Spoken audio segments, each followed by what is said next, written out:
भारत माता की। भारत माता की। मध्य प्रदेश के राज्यपाल श्रीमान मंगूभाई पटेल, मुख्यमंत्री भाई शिवराज जी, रेल मंत्री अश्विनी जी, अन्य सभी महानुभाव और विशाल संख्या में आए हुए भोपाल के मेरे प्यारे भाइयों और बहनों, सबसे पहले मैं इंदौर मंदिर में रामनवमी का जो हादसा हुआ, मैं अपना दुख व्यक्त करता हूं। इस हादसे में जो लोग असमय हमें छोड़ गए, उन्हें मैं श्रद्धांजलि देता हूं। उनके परिवारों के प्रति अपनी संवेदना व्यक्त करता हूं। जो श्रद्धालु जख्मी हुए हैं, जिनका अस्पताल में इलाज जारी है, मैं उनके जल्द स्वास्थ्य की भी कामना करता हूं। साथियों, आज एमपी को अपनी पहली वंदे भारत एक्सप्रेस ट्रेन मिली है। वंदे भारत एक्सप्रेस से भोपाल और दिल्ली के बीच का सफर और तेज हो जाएगा। ये ट्रेन प्रोफेशनल्स के लिए, नौजवानों के लिए, कारोबारियों के लिए नई सुविधा लेकर के आएगी। साथियों, ये आयोजन जिस आधुनिक और भव्य रानी कमलापति स्टेशन पर हो रहा है, उसका लोकार्पण करने का सौभाग्य भी आप सबने मुझे दिया था। आज मुझे यहीं से दिल्ली के लिए भारत की आधुनिकतम वंदे भारत ट्रेन को रवाना करने का आपने अवसर दिया है। रेलवे के इतिहास में कभी बहुत कम ऐसा हुआ होगा कि एक ही स्टेशन पर इतने कम अंतराल में किसी प्रधानमंत्री का दोबारा आना हुआ हो।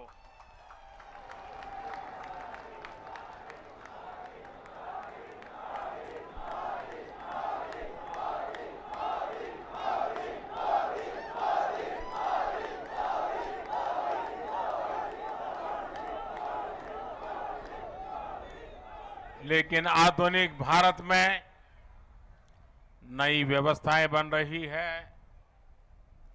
नई परंपराएं बन रही है। आज का कार्यक्रम इसी का भी एक उत्तम उदाहरण है। साथियों, अभी यहां मैंने जो यात्री के रूप में हमारे स्कूल के बच्चे जा रहे थे, कुछ पल उनके बीच बताया, उनसे संवाद भी किया। उनके भीतर इस ट्रेन को लेकर जो उत्सुकता थी, उमंग थी, वो देखने योग्य थी। यानी एक तरह से वंदे भारत ट्रेन विकसित होते भारत की उमंग और तरंग का प्रतीक है। और आज जब ये कार्यक्रम तय होता था, तो मुझे बताया गया कि 1 तारीख को कार्यक्रम है। मैंने कहा, भाई 1 अप्रैल को क्यों रखते हो? जब अखबार में खबर आएगी कि 1 अप्रैल को मोदी जी वंदे भारत ट्रेन को झंडी दिखाने वाले हैं, तो हमारे कांग्रेस के मित्र जरूर बयान देंगे, ये मोदी तो अप्रैल फूल करेगा।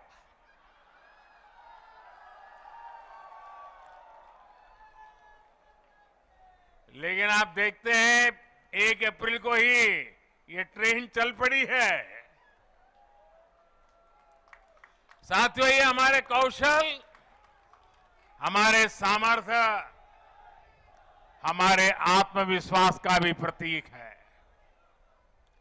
और भोपाल आने वाली ये ट्रेन तो पर्यटन को सबसे ज्यादा मदद करने वाली है। इससे सांची स्तूप, भीमबेटका, भोजपुर और उदयगिरी गुफा जैसे पर्यटन स्थलों में आवाजाही और बढ़ने वाली है। और आपको पता है कि पर्यटन बढ़ता है तो रोजगार के अनेक अवसर बढ़ने लग जाते हैं, लोगों की आय भी बढ़ती है। यानी ये वंदे भारत लोगों की आय बढ़ाने का भी माध्यम बनेगी, क्षेत्र के विकास का माध्यम भी बनेगी। साथियों, 21वीं सदी का भारत अब नई सोच, नए अप्रोच के साथ काम कर रहा है। पहले की सरकारें तुष्टीकरण में ही इतना व्यस्त रही कि देशवासियों के संतुष्टीकरण पर उनका ध्यान ही नहीं गया। वे वोट बैंक के तुष्टीकरण में जुटे हुए थे। हम देशवासियों के संतुष्टीकरण में समर्पित है। पहले की सरकारों में एक और बात पर बड़ा जोर रहा, वो देश के एक ही परिवार को देश का प्रथम परिवार मानती रही। देश के गरीब परिवार, देश के मध्यम वर्गीय परिवार, उन्होंने अपने हाल पर ही छोड़ दिया था। इन परिवारों की आशाएं, अपेक्षाएं, उन्हें पूछने वाला ही कोई नहीं था। इसका जीता जागता उदाहरण रही है हमारी भारतीय रेल। भारतीय रेलवे दरअसल सामान्य भारतीय परिवार की सवारी है। माता, पिता, बच्चे, दादा, दादी, नाना, नानी, सबको इकट्ठे जाना हो तो दशकों से लोगों का सबसे बड़ा साधन रेल रही है। क्या सामान्य भारतीय परिवार की इस सवारी को समय के साथ आधुनिक नहीं किया जाना चाहिए था? क्या रेलवे को ऐसे ही बदहाल छोड़ देना सही था? साथियों, आजादी के बाद भारत को एक बनाया बहुत बड़ा रेलवे नेटवर्क मिला था। तब की सरकारें चाहती तो बहुत तेजी से रेलवे को आधुनिक बना सकती थी, लेकिन राजनीतिक स्वार्थ के लिए, लोक लुभावन वादों के लिए रेलवे के विकास को ही बलि चढ़ा दिया गया। हाल तो ये थी कि आजादी के इतने दशकों बाद भी हमारे नॉर्थ ईस्ट के राज्य ट्रेन से नहीं जुड़े थे। साल 2014 में जब आपने मुझे सेवा का अवसर दिया तो मैंने तय किया कि अब ऐसा नहीं होगा। अब रेलवे का कायाकल्प होके रहेगा। बीते 9 वर्षों में हमारा ये निरंतर प्रयास रहा है कि भारतीय रेल दुनिया का श्रेष्ठ रेल नेटवर्क कैसे बने। साल 2014 से पहले भारतीय रेल को लेकर क्या क्या खबरें आती थी, ये आप भली भांति जानते हैं। इतने बड़े रेल नेटवर्क में जगह जगह हजारों मानव रहित फाटक थे। वहां से अक्सर दुर्घटनाओं की खबरें आती थी। कभी कभी स्कूल के बच्चों की मौत की खबरें दिल दहला देती थी, आज ब्रॉडगेज नेटवर्क मानव रहित फाटकों से मुक्त हो चुका है। पहले ट्रेनों के दुर्घटनाग्रस्त एक्सीडेंट होने और जान माल की हानि की घटनाएं भी आए दिन आती रहती थी। आज भारतीय रेल बहुत अधिक सुरक्षित हुई है। यात्री सुरक्षा को मजबूत देने के लिए रेलवे में मेड इन इंडिया कवच प्रणाली का विस्तार किया जा रहा है। साथियों, सुरक्षा सिर्फ हादसों से ही नहीं है, बल्कि अब सफर के दौरान भी अगर किसी यात्री को शिकायत होती है तो त्वरित कार्रवाई की जाती है। इमरजेंसी की स्थिति में भी बहुत कम समय में सहायता उपलब्ध कराई जाती है। ऐसी व्यवस्था का सबसे अधिक लाभ हमारी बहनों बेटियों को हुआ है। पहले साफ सफाई की शिकायतें भी बहुत कम आती थी। रेलवे स्टेशनों पर थोड़ी देर रुकना भी सजा जैसा लगता था। ऊपर से ट्रेनें कई कई घंटे लेट चला करती थी। आज साफ सफाई भी बेहतर और ट्रेनों के लेट होने की शिकायतें भी निरंतर कम हो रही है। पहले तो स्थिति ये थी, लोगों ने शिकायत करना ही बंद कर दिया था, कोई सुनने वाला ही नहीं था। आपको याद होगा, पहले टिकटों की कालाबाजारी तो शिकायतों में सामान्य बात थी। मीडिया में आए दिन इससे जुड़े स्टिंग ऑपरेशन दिखाए जाते थे। लेकिन आज टेक्नोलॉजी का उपयोग कर हमने ऐसी अनेक समस्याओं का समाधान किया है। साथियों, आज भारतीय रेलवे देश के छोटे शिल्पकारों और कारीगरों के उत्पादों को देश के हर कोने तक पहुंचाना का भी बड़ा माध्यम बन रही है। वन स्टेशन वन प्रोडक्ट, इस योजना के तहत जिस क्षेत्र में वो स्टेशन है, वहां के प्रसिद्ध कपड़े, कलाकृतियां, पेंटिंग, हस्तशिल्प, बर्तन आदि यात्री स्टेशन पर ही खरीद सकते हैं। इसके भी देश में करीब करीब 600 आउटलेट बनाए जा चुके हैं।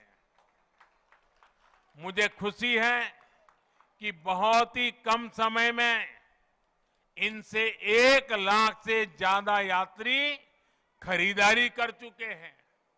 साथियों, आज भारतीय रेल देश के सामान्य परिवारों के लिए सुविधा का पर्याय बन रही है।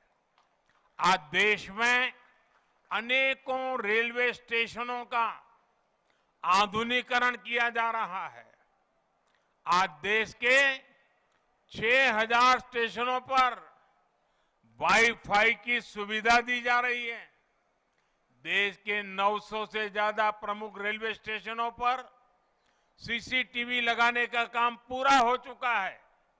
हमारी ये वंदे भारत एक्सप्रेस तो पूरे देश में हमारी युवा पीढ़ी में सुपर हिट हो चुकी है।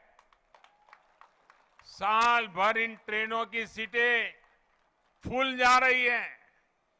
देश के हर कोने से वंदे भारत चलाने की मांग की जा रही है।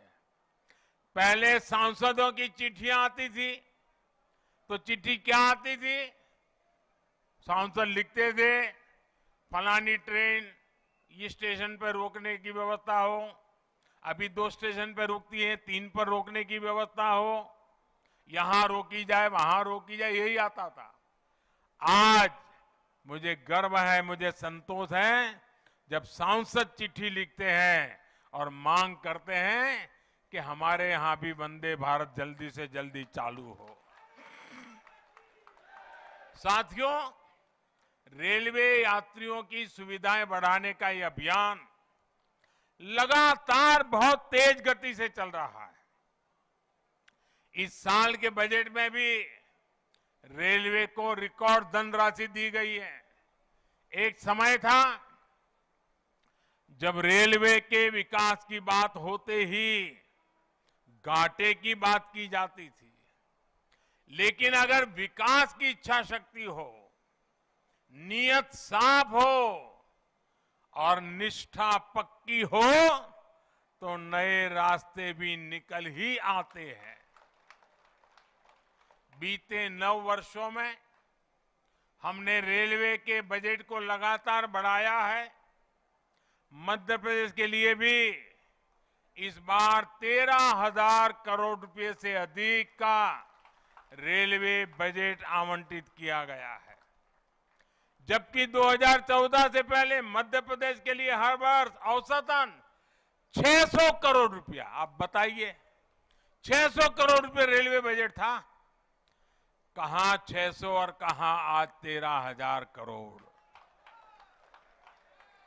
साथियों, आज रेलवे में कैसे आधुनिकीकरण हो रहा है, इसका एक उदाहरण इलेक्ट्रिफिकेशन का काम भी है। आज आप आए दिन सुन रहे हैं कि देश के किसी न किसी हिस्से में रेलवे नेटवर्क का 100% बिजलीकरण हो चुका है। जिन 11 राज्यों में 100% बिजलीकरण हो चुका है, उसमें मध्य प्रदेश भी शामिल है। 2014 से पहले हर साल एवरेज 600 किलोमीटर रेलवे रूट का इलेक्ट्रिफिकेशन होता था। अब हर साल औसतन 6,000 किलोमीटर का इलेक्ट्रिफिकेशन हो रहा है। ये है हमारी सरकार के काम करने की रफ्तार। साथियों, मुझे खुशी है मध्य प्रदेश आज पुराने दिनों को पीछे छोड़ चुका है। अब मध्य प्रदेश निरंतर विकास की नई गाथा लिख रहा है। खेती हो या फिर उद्योग, आज एमपी का सामर्थ्य भारत के सामर्थ्य को विस्तार दे रहा है। विकास के जिन पैमानों पर कभी मध्य प्रदेश को बीमारू कहा जाता था, उनमें से अधिकतर में एमपी का प्रदर्शन प्रशंसनीय है। आज एमपी गरीबों के घर बनाने में अग्रणी राज्यों में है। हर घर जल पहुंचाने के लिए भी मध्य प्रदेश अच्छा काम कर रहा है।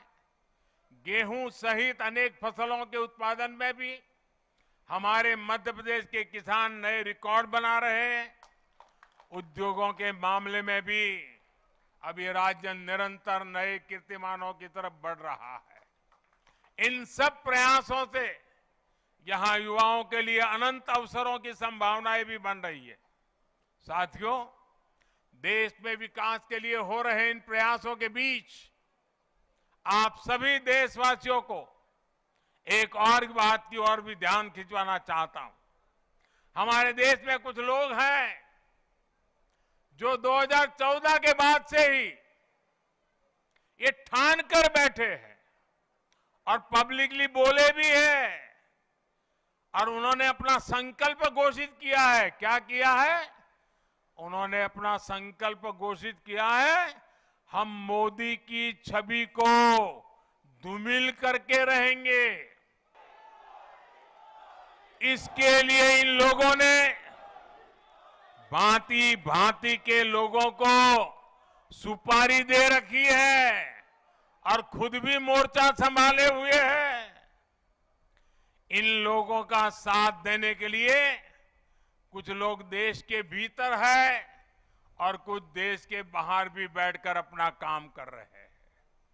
ये लोग लगातार कोशिश करते रहे हैं कि किसी तरह मोदी की इमेज को धूमिल कर दें, लेकिन आज भारत के गरीब, भारत का मध्यम वर्ग, भारत के आदिवासी, भारत के दलित, पिछड़े, हर भारतीय आज मोदी का सुरक्षा कवच बना हुआ है। और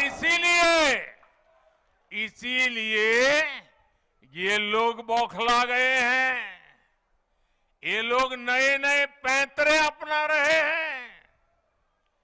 2014 में उन्होंने मोदी की इमेज, मोदी की छबिल धूमिल करने का संकल्प लिया। अब इन लोगों ने संकल्प ले लिया है, मोदी तेरी कब्र खुदेगी। इनकी साजिशों के बीच आपको, हर देशवासी को देश के विकास पर ध्यान देना है, राष्ट्र निर्माण पर ध्यान देना है।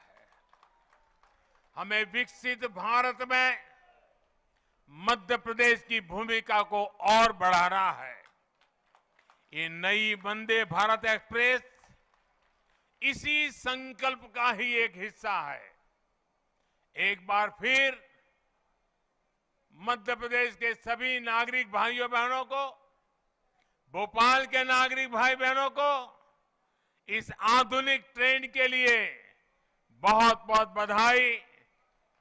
हम सभी का सफर मंगलमय हो, यही शुभकामना के साथ बहुत बहुत धन्यवाद।